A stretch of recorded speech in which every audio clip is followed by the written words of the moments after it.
नमस्कार दोस्तों, आप पढ़ रहे हैं कक्षा 10वीं एनसीईआरटी गणित। आज हम पढ़ेंगे प्रश्नावली 4.2 का प्रश्न क्रमांक 2। तो देखिए प्रश्न क्रमांक 2 क्या है। उदाहरण 1 में दी गई समस्याओं को हल कीजिए।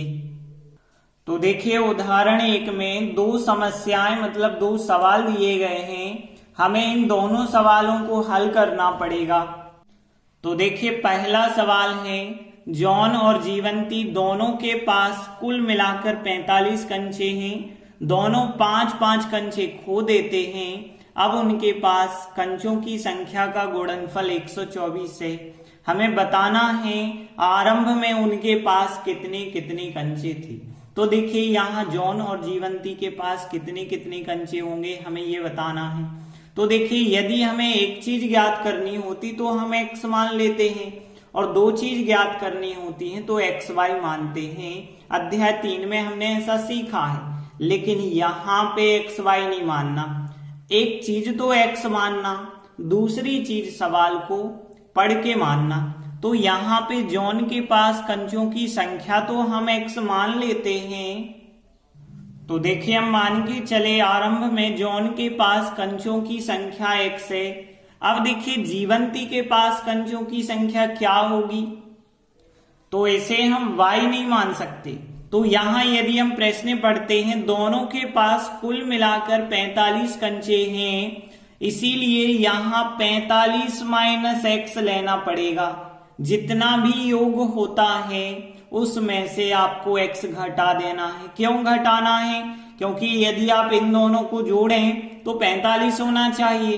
x में 45 माइनस x जोड़ेंगे तो x से x कट जाएगा, 45 ही होगा योगफल। अब हम प्रश्न पढ़ते हैं, दोनों 5-5 कंचे खो देते हैं, मतलब जॉन के जो कंचे x हैं उसने भी 5 खो दिए, और जीवंती के पास कंचों की संख्या जो 45 माइनस x है उसने भी 5 कंचे खो दिए। तो देखिए हम कह सकते हैं जॉन के जो कंचे हैं उसने 5 कंचे खो दिए, मतलब 5 घटा देना है, और जीवंती ने भी 5 कंचे खो दिए। फिर इनका गुणनफल कितने के बराबर है? 124 के बराबर है। तो 124 के बराबर लिखा। अब ध्यान देना जॉन के पास x कंचे थे, 5 खो गए हैं, तो x माइनस 5 होगा। यहाँ पे गुणित जीवंती के पास 45 माइनस x हैं और 5 कंचे खो गए, 5 घटा देना बराबर 124 का 124 ही लिखते चलना है। अब देखिए x माइनस 5, पहले हम इन्हें जो है घटा लेते हैं। 45 में से 5 घटाया 40 माइनस x का x ही लिखा बराबर 124। अब ध्यान देना इन दोनों कोष्ठकों का हमें गुणा करना पड़ेगा। x का 40 से किया 40x, x का माइनस x से करेंगे माइनस का x वर्ग, 5 का 40 से गुणा करेंगे माइनस का 200 हो जाएगा। फिर 5 का x से करेंगे 5x, माइनस और माइनस प्लस के हो जाएंगे। 124 हम इसी तरफ ले आते हैं, उस तरफ कुछ नहीं बचा मतलब 0। अब देखिए यहाँ पहले x वर्ग हमें लिखना पड़ेगा माइनस का, फिर इसके बाद 5x और 40x यदि हम जोड़ते हैं तो 45x हो जाएंगे धन के। और फिर इसके बाद अंकों की बात करें, माइनस के 200 हैं, माइनस के 124 हैं, माइनस के 324 हो गए बराबर 0। अब देखिए यहाँ माइनस का x वर्ग आया है, हम प्लस का बनाना चाहते हैं तो माइनस चिन्ह से गुणा कर देना। तो माइनस से गुणा करेंगे ये प्लस का होगा और ये हो जाएगा माइनस का, और यहाँ 324 प्लस का हो जाएगा बराबर 0। तो देखिए ये बन गया द्विघात समीकरण। अब हमें इसे हल करना होगा। तो हल कैसे करते हैं? गुणनखंड विधि से। 1 2 3 स्टेप जब भी होते हैं तो हम बीच का पद 2 भागों में तोड़ते हैं। कैसे तोड़ना है? सबसे पहले 324 का गुणा आपको यहाँ के अंक से करना।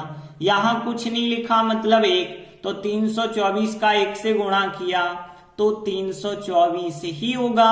अब 324 के हमें ऐसे गुणनखंड लेने हैं कि 45 आता हो जोड़ने पे, क्योंकि 324 यहाँ प्लस के हुए हैं तो जोड़ने पे यहाँ पे हमें 45 चाहिए।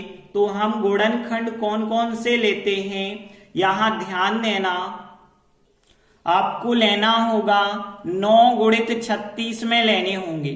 तो यहाँ 9 और 36 में गुणनखंड, क्योंकि 9 और 36 टोटल करते हैं 45 होता है और गुणा करते हैं 324 होता है। लेकिन माइनस के हमें 45 चाहिए तो दोनों हम माइनस माइनस के ले लें। तो देखिए एक्स वर्ग, यहाँ पे माइनस 45 एक्स के 2 भाग करें, एक तो माइनस का 9x होगा, एक माइनस के 36x होंगे और एक यहाँ पे प्लस के 324 वैसे ही लिखना बराबर 0।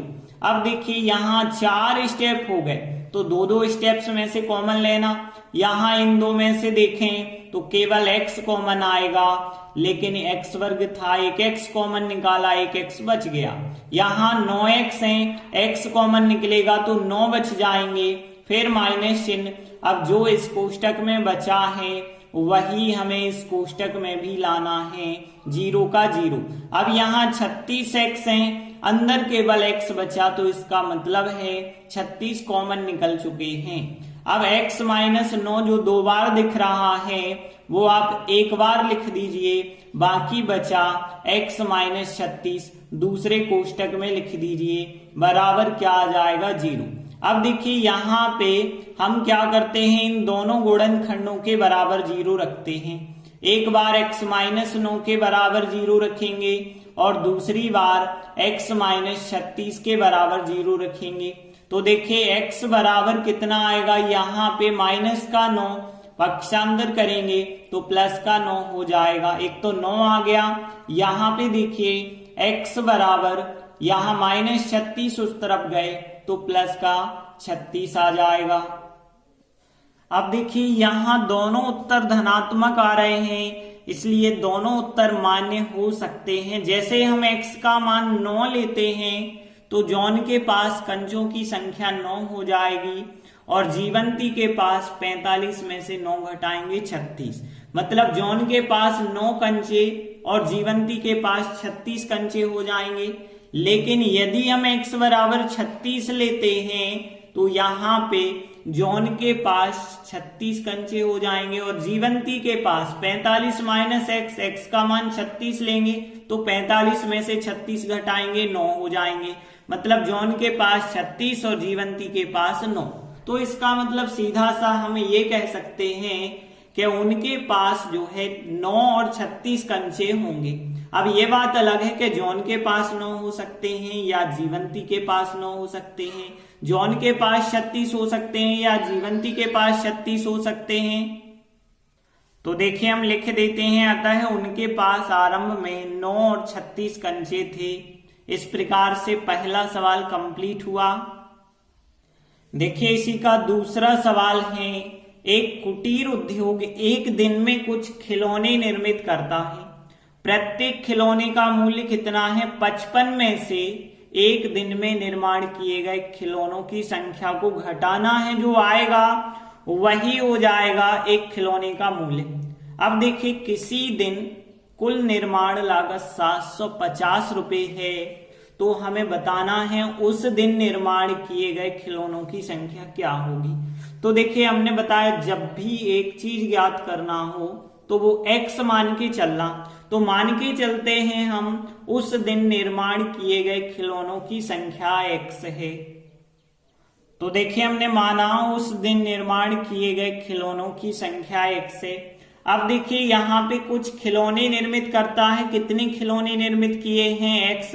अब आगे कहा गया है प्रत्येक खिलौने का मूल्य, मतलब एक खिलौने का मूल्य कितना लेना है, 55 में से क्या घटाना है, खिलौनों की संख्या। तो प्रत्येक खिलौने का मूल्य हो गया 55 में से खिलौनों की संख्या x है तो x को घटाना है, तो प्रत्येक खिलौने का मूल्य हो गया 55 माइनस x। आगे हम प्रश्न पढ़ते हैं, निर्माण लागत कितनी थी किसी दिन, 750 रुपए। तो देखिए हमने लिखा कुल निर्माण लागत 750 रुपए थी। अब देखिए कुल निर्माण लागत का मतलब क्या होता है। जैसे हमने कहा आपने 10 खिलौने बनाए, एक खिलौना 5 रुपए का था, तो कुल खिलौनों का मूल्य जो होगा वो कितना हो गया, 50 हो गया। आप 10 और 5 का गुणा कर देंगे ना, तो वैसे ही कुल निर्माण लागत यदि निकालना है तो खिलौनों की संख्या का गुणा प्रत्येक खिलौने के मूल्य से करना होगा। तो x का गुणा हमें 55 माइनस x से करना पड़ेगा, तो कुल मूल्य या कुल लागत आ जाएगी जो कि 750 है। x का गुणा 55 से करेंगे, 55x होगा, x का गुणा माइनस x से, माइनस का x वर्ग होगा बराबर 750 है। और फिर देखिए यहाँ पे माइनस का x वर्ग हमने पहले लिखा और फिर प्लस के 55x को हमने यहाँ बाद में लिखा, 750 का पक्षांतर कर लिया, माइनस के हो गए, बराबर में कुछ नहीं है तो 0।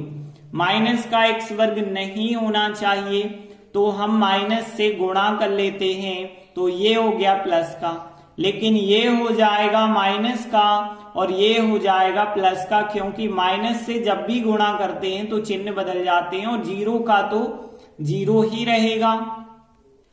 अब देखिए द्विघात समीकरण तो हमें प्राप्त हो गया, अब इसे हल करना होगा। तो हल कैसे करेंगे, गुणनखंड विधि से। तो 1 2 3 स्टेप जब भी होते हैं तो हम बीच के पद को 2 भागों में तोड़ते हैं। कैसे तोड़ना है, 750 का गुणा यहाँ 1 माना जाएगा, 1 से करेंगे तो 750 आएंगे, वो भी धन के आएंगे। इसका मतलब है कि यहाँ पे हमें जोड़ना है और जोड़ने में 55 होना चाहिए और गुणा करने में 750 होना चाहिए। तो इसके गुणनखंड 25 गुणित 30 होते हैं। देखिए 25 तिया 75, 0 का 0 हो जाएगा, तो 25 और 30 55 भी तो होते हैं, लेकिन माइनस 55 चाहिए तो दोनों माइनस माइनस के ले लो और इनका गुणनफल माइनस माइनस प्लस हो जाएगा। तो हमें 25 और 30 में गुणनखंड लेने पड़ेंगे, मतलब 55x की जगह माइनस 25x माइनस 30x लिखेंगे। तो देखिए 55x की जगह 25x और 30x लिखे, x वर्ग और 750 वैसे ही लिखे, बराबर 0 भी लिखा। अब देखिए 1 2 3 4 पद हो गए, तो आप 2 2 में से कॉमन लेंगे, यहां पे हमें इन 2 में से कॉमन लेंगे, x आएगा। देखिए 2 की घात है, 1x कॉमन लिया तो 1x बचा, 25x, x कॉमन निकल गया तो 25 बचे हैं, फिर माइनस चिन्ह, अब यहाँ x माइनस 25 तो यहाँ भी तो x माइनस 25 होना चाहिए, 0 का 0 ही रहता है। अब यहाँ 30x थे लेकिन अंदर बचा x, तो मतलब कॉमन निकल गया होगा 30। और यहाँ पे ध्यान देना, भले ही प्लस था लेकिन यहाँ माइनस क्यों हो गया है, क्योंकि माइनस और माइनस आखिर होगा तो प्लस ही होगा ना। अब देखिए x माइनस 25 जो 2 बार दिख रहा है उसे हम 1 बार लिख देंगे और यहाँ पे x माइनस 30 जो बचा होगा उसे दूसरे कोष्टक में लिख देंगे बराबर 0। अब हम क्या करते हैं, इन दोनों गुणनखंडों के बराबर 0 लेते हैं। एक बार x माइनस 25 के बराबर 0 लेंगे और दूसरी बार x माइनस 30 के बराबर 0 लेंगे। तो देखिए यहाँ x बराबर माइनस 25 जब उस तरफ जाएगा तो प्लस के 25 हो गए, और यहाँ पे देखें x बराबर प्लस का 30 हो जाएगा, क्योंकि माइनस 30 था, उस तरफ गए तो प्लस के 30 हो गए। अब देखिए यहाँ जो x के 2 मान आ रहे हैं, दोनों मान धनात्मक हैं, तो हमें दोनों उत्तर लेने पड़ेंगे। लेकिन सवाल में पूछा तो केवल एक चीज गई थी कि खिलौनों की संख्या बताइए। अब खिलौनों की संख्या हमने x मानी थी और x के 2 2 मान आ रहे हैं, तो दोनों मान हम लिखेंगे। खिलौनों की संख्या 25 भी हो सकती है और खिलौनों की संख्या 30 भी हो सकती है। तो देखिए हम अंत में लिख देते हैं, अतः उस दिन निर्माण किए गए खिलौनों की संख्या 25 या 30 हो जाएगी। इस प्रकार से दूसरा सवाल भी कंप्लीट हुआ। धन्यवाद।